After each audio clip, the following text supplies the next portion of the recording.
Okay, let me just start this off with saying that I don't think Tom Holland's Spider-Man is a terrible Spider-Man. I think he has great moments like the other Spider-Men do. However, he is my least favorite for multiple reasons. I think it's easy to see that there's a running theme with this new Spider-Man, and no, it's not Tony Stark. Though he is part of the problem. Be sure to leave a comment on when you figured out what the running theme is, because I'm going to run through each scenario and we're going to discuss it. Alright, let's start off from the very beginning.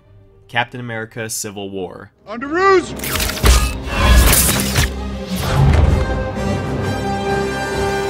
Nice job, kid. Here we are, the beginning.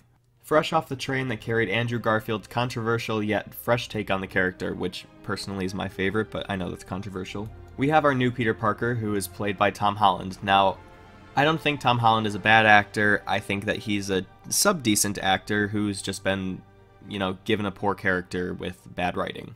Upon reviewing this while editing, I have come to realize that Tom Holland is not a sub-decent actor. He's actually a pretty good actor. I mean, in Civil War, his introduction was fantastic. He nailed it. He's great in other movies. The writing isn't good. And that's what kills the performance. Tom Holland has nothing to do with it. He's a great actor. Peter at this point has already been Spider-Man for around a year, and no, that isn't my issue with him. We don't need to see Uncle Ben get shot again. It's been done to death. We see Peter's been fighting crime for around a year in his homemade suit, and I think that his homemade suit is fantastic. Tony then gives him a new suit, and no, it's not just any suit. Oh no. We learn more about that suit in Spider-Man Homecoming. Now, I actually like Homecoming. I think it's a decent Spider-Man movie. Not great, but decent. I think it's got a good story arc, and I think that the characters are pretty okay. Now more on the suit. In this movie, we see that it's quite different compared to his other suit from other movies. It's completely loaded and decked out with technology. I mean, there is so much tech in this suit, it's absolutely insane. It even has its own AI. Now keep in mind, Peter didn't make this suit, he didn't make the AI, he didn't make the technology. It was all given to him by Tony Stark. Later on in the movie, Tony takes the suit away from him, which I think was a great choice. It forced Peter to battle the Vulture without any of the high tech and AI, just Spider-Man versus the Vulture. Now, it's also important to mention that the Vulture is his quote-unquote girlfriend's dad, Liz, Now, this doesn't seem very important now, but it is important later on. But anyways, Peter has this great moment where he realizes that the suit doesn't make him Spider-Man, but rather he is what makes himself Spider-Man. It's great. I'm stuck! I can't move! I can't...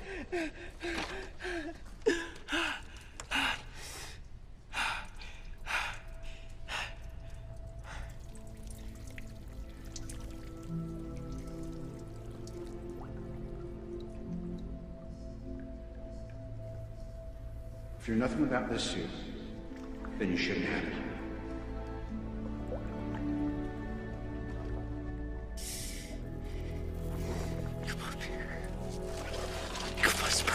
Unrelated to the suit, but not unrelated to the issue at hand, Peter asks his crush out to the dance, and she says yes. Peter scores the hot girl without any difficulty. Anyways, back to the suit.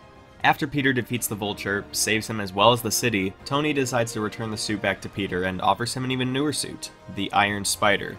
But Peter turns it down and decides to remain the friendly neighborhood Spider-Man. Now, Peter returns to his school to find his quote-unquote girlfriend, Liz, devastated from her father going to prison. Of course, it only makes things worse that Peter completely ditched her and left her in the dust at the dance. But when Peter goes to apologize to her, it goes smoothly. No hurt feelings, no animosity, just forgiveness. Peter's off the hook. The movie ends with Aunt May, who was very protective of him earlier in the movie, finding out that he's Spider-Man. Which you'd think would lead to an interesting story, right? Aunt May doesn't want him to be Spider-Man because she's already lost one man in her life, she can't lose the other. Right?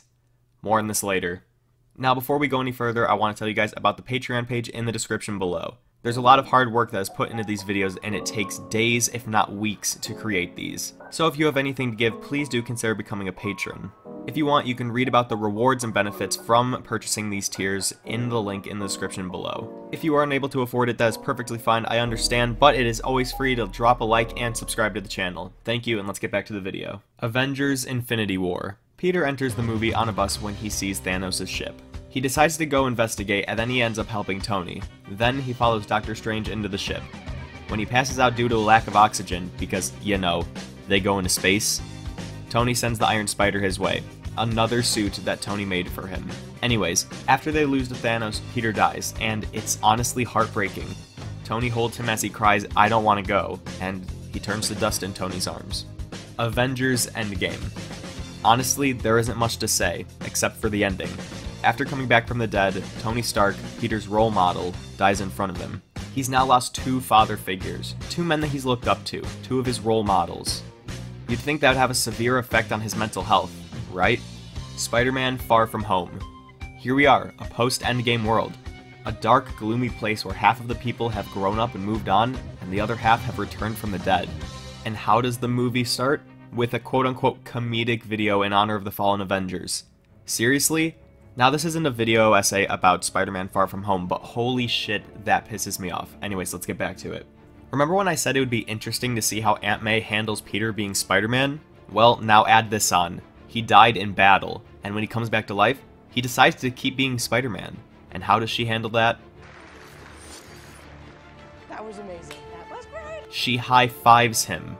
It makes no sense to me. She isn't worried about him, she isn't concerned, she doesn't even yell at him from time to time about it. No, she tells him to pack his suit when he goes on vacation. Maybe it's because her character died in the snap too? I don't know, but whatever reason it is, Peter is let off the hook again. Speaking of dying in the snap, all of Peter's friends died in the snap, so lucky him, he gets to continue going to school with everyone. So Peter goes on a school trip, and he gets recruited by S.H.I.E.L.D. and Mysterio to take down the Elementals, and there really isn't much to talk about here.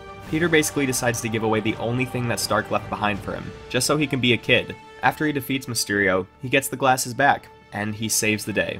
He gives MJ the necklace, and they kiss. Peter gets the girl again, and he got the glasses back. The one thing that I like about this movie is the end credit scene. Mysterio reveals that Spider-Man is indeed Peter Parker. He's framed for the murder of Quentin Beck. Now, as much as I would love to be excited for this, I'm just not. I'm guessing that they're gonna save his ass with some scrolls to make it seem like Peter and Spider-Man are two different people. And if they don't do that, then respect towards them. Now, let's run down everything that fits in with the running theme. Tony makes Peter a suit equipped with heavy tech. Peter gets the girl he has a crush on. Peter gets forgiven by Liz without any conflict whatsoever. Tony makes him a new suit equipped with even heavier tech. Aunt May doesn't have a problem with him being Spider-Man. None of Peter's friends that were left behind in the snap.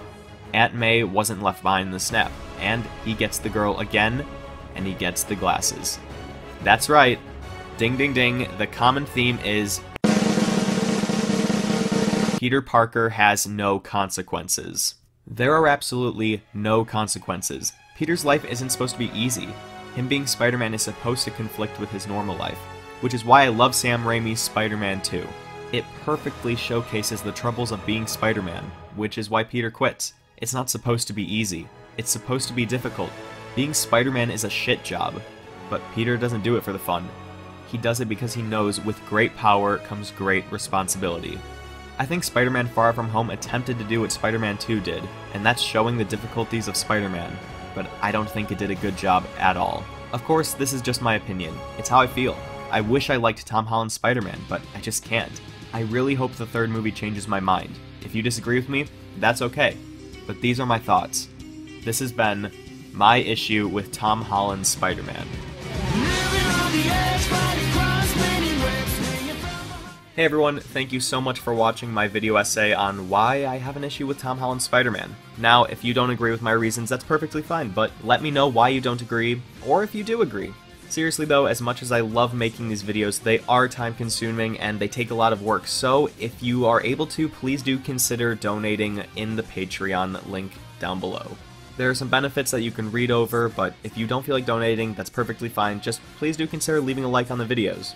If you enjoyed this, make sure you check out my first video on why Andrew Garfield is my favorite Spider-Man. And if you are more on the romantic side, go check out my video essay on La La Land. I really like that one. Anyways, this has been KYD Films. I'll see you guys later. Goodbye.